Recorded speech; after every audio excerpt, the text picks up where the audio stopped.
কালারটা কত সুন্দর এসছে, কতটা লোভনীয় হয়েছে। একদম সিম্পলভাবে কিন্তু রান্নাটা হয়ে গেল। আর খেতে কিন্তু বন্ধুরা খুব অসাধারণ হয়। আর একদম পুরো মাখো মাখো করে নেওয়া হবে তরকারিটাকে। বন্ধুরা এই পদ্ধতিতে যদি চাল কুমড়ো রান্না করা যায় না, যারা চাল কুমড়ো খায় না তারাও কিন্তু চেটে পুষে খেতে বাধ্য হবে। আর এই এক রান্নাতেই কিন্তু একদম সম্পূর্ণ ভাতটা খাওয়া হয়ে যাবে। খুব সিম্পলভাবে কিন্তু রান্নাটা হয়ে গেল। নমস্কার বন্ধুরা, কাকুলি কিচেন হাউসে সবাইকে স্বাগত জানিয়ে প্রতিদিন তোমাদের কাছে নতুন রেসিপি নিয়ে চলে এসেছি।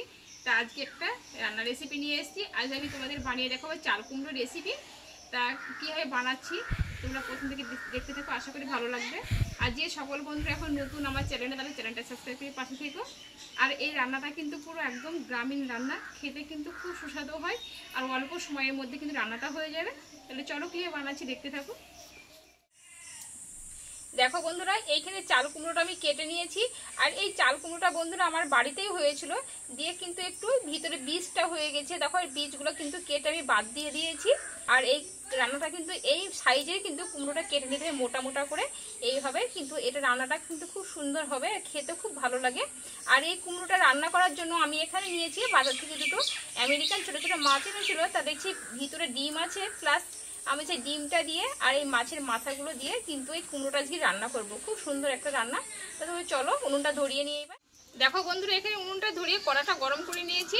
এই কড়াইয়ে দিয়ে দেবো সরষের তেল, দিয়ে মাছের ডিম আর মাছের মাথাগুলো আমি একটু ভেজে নেব। আর এই রান্নাটা বন্ধুরা কিন্তু সরষের তেলেই করতে হবে। দেখো তেলটা কিন্তু এখানে ভালোভাবে গরম করে নিয়েছি। মাছের ডিমটা আমি একটু ভেজে নেব।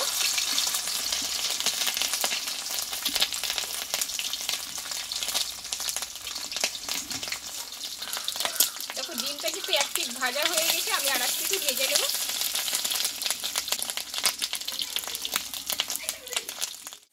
দেখো মাছের ডিমটা কিন্তু এখানে ভাজা হয়ে গেছে, তুলে নিলাম।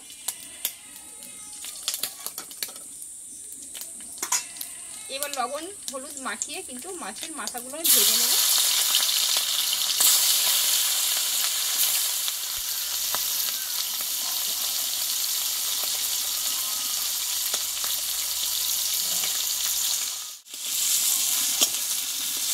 দেখো বন্ধুরা, মাছের মাথাগুলো কিন্তু উল্টিয়ে পাল্টিয়ে দুই পিঠ ভালোভাবে কিন্তু আমি ভেজে নিয়েছি।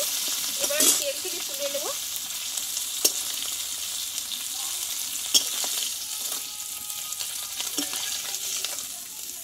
আর এই রান্নাটা বন্ধুরা কিন্তু পুরোনো দিনের রান্না, আর খেতে কিন্তু খুব সুস্বাদু হয়। দেখো এই তেলে এখানে কেটে ধুয়ে রাখা আমি চাল কুমড়োটা একটু কষে নেব। কাঁচা গন্ধটা একটু চলে যায়, এই তেলটাকে কষিয়ে নেবো ভালোভাবে একটু।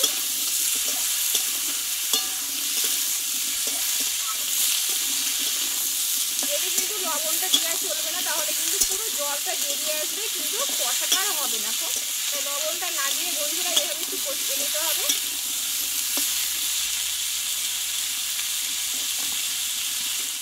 বন্ধুরা এই চাল কুমড়োটা কিন্তু খুব অল্প আছে, আমি ধীরে ধীরে কষিয়ে নিয়েছি। এখনো কষতে হবে, যেহেতু একটু কাঁচা গন্ধটা চলে যাচ্ছে।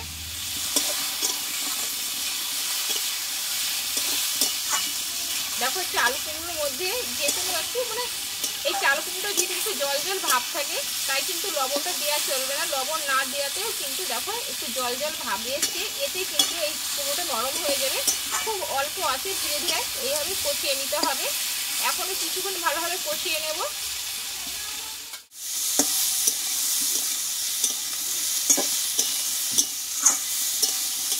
দেখো বন্ধুরা, এই কুমড়োটা কিন্তু খুব অল্প আছে, আমি 6 থেকে 7 মিনিট মতো ভালোভাবে কিন্তু কষিয়ে নিয়েছি।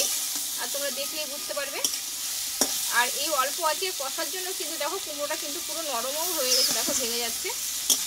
এবার এই কুমড়োটা আমি নামিয়ে নেব।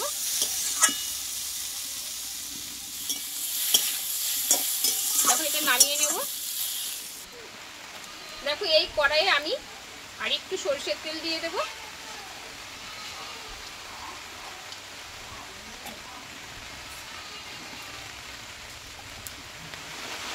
দেখো এখানে একটা শুকনো লঙ্কা দেবো, আর একটা দেবো তেজপাতা, আর দেবো একটু গোটা জিরে। এই ফোড়নটা একটু ভেজে নেবো আমি।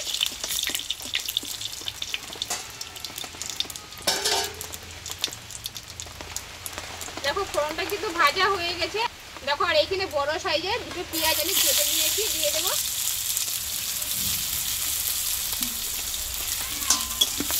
এই পেঁয়াজটা আমি একটু ভালোভাবে ভেজে নেব।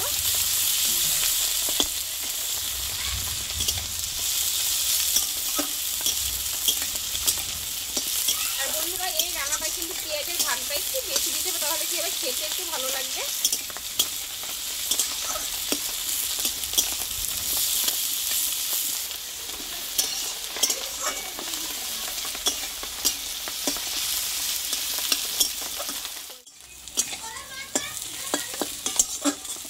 দেখো বন্ধুরা পেঁয়াজটা কিন্তু এখানে ভালোভাবে ভেজে নিয়েছি।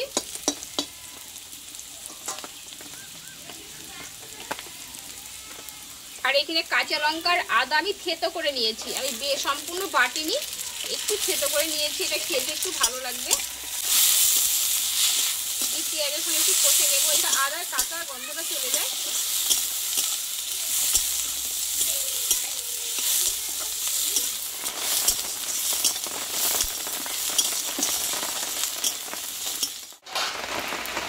দেখো এই পেঁয়াজটা আর আদা থেতো করে নিয়েছি, ভালোভাবে আমি ভেজে নেবো, একটু অল্প জল দিয়ে দেবো।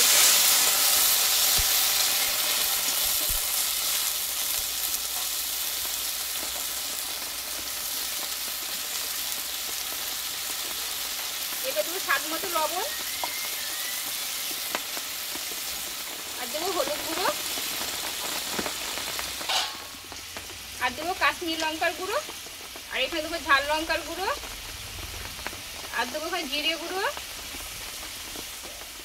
আর দেবো ধনে গুঁড়ো। দিয়ে মশলাটা একসঙ্গে ভালোভাবে কষিয়ে নেব। আর বন্ধুরা এদিকে রান্না করতে এসছে, আর এদিকে বৃষ্টিও চলে এসছে।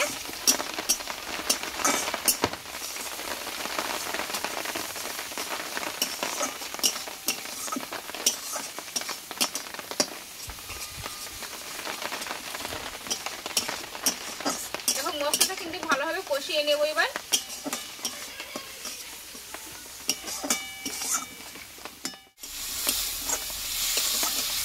দেখো মশলাটা কিন্তু বন্ধুরা ভালোভাবে কষিয়ে নিয়েছি।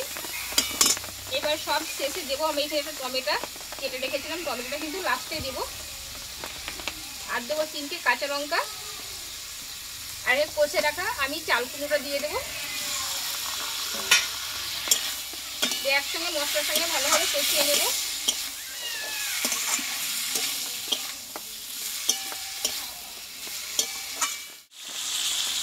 দেখো মশলার সঙ্গে ভালোভাবে কষিয়ে নিয়েছি।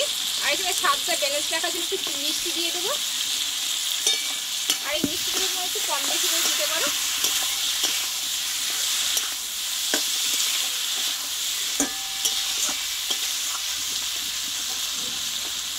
এইবার এখানে মাছের মাথাগুলো ভেঙে দিয়ে দেবো একটু,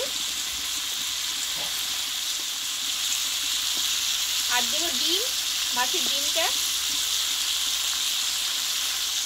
এবার একসঙ্গে ভালোভাবে একটু কষিয়ে নেব।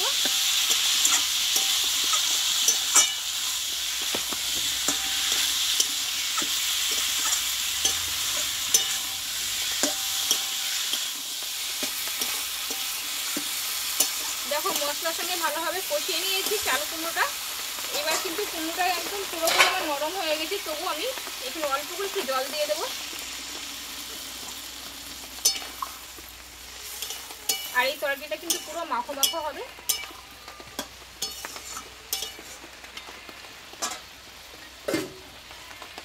এবার উপর দিয়ে একটু ধনে পাতা এইভাবে ছড়িয়ে দেবো। এবার কিছুক্ষণের জন্য রান্নাটা করে নেব। দেখো বন্ধুরা কালারটা কত সুন্দর এসছে, কতটা লোভনীয় হয়েছে। একদম সিম্পল ভাবে কিন্তু রান্নাটা হয়ে গেল। আর খেতে কিন্তু বন্ধুরা খুব অসাধারণ হয়। আর একদম পুরো মাখো মাখো করে নেওয়া হবে তরকারিটাকে।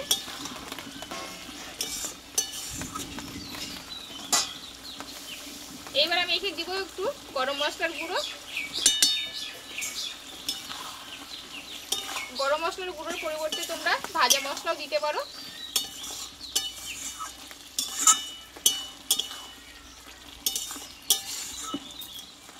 বন্ধুরা এই পদ্ধতিতে যদি চাল কুমড়ো রান্না করা যায় না, যারা চাল কুমড়ো খায় না তারাও কিন্তু চেটে পুষে খেতে বাধ্য হবে। আর এই এক রান্নাতে কিন্তু একদম সম্পূর্ণ ভাতটা খাওয়া হয়ে যাবে।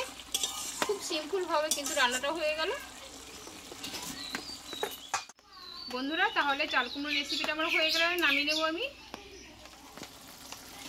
দেখো এই যে ঝোলটুকু আছে কিন্তু এটা নামিয়ে নিলে কিন্তু কিছুক্ষণের মধ্যে ফেলে ঠান্ডা হবে আর এই কিন্তু ঝোলটা একদম বসে যাবে। আর এই রান্নাটা কিন্তু এইভাবেই করলে কিন্তু খেতে ভালো লাগবে, একটু রস রস থাকবে। দেখো এবার নামিয়ে নেব।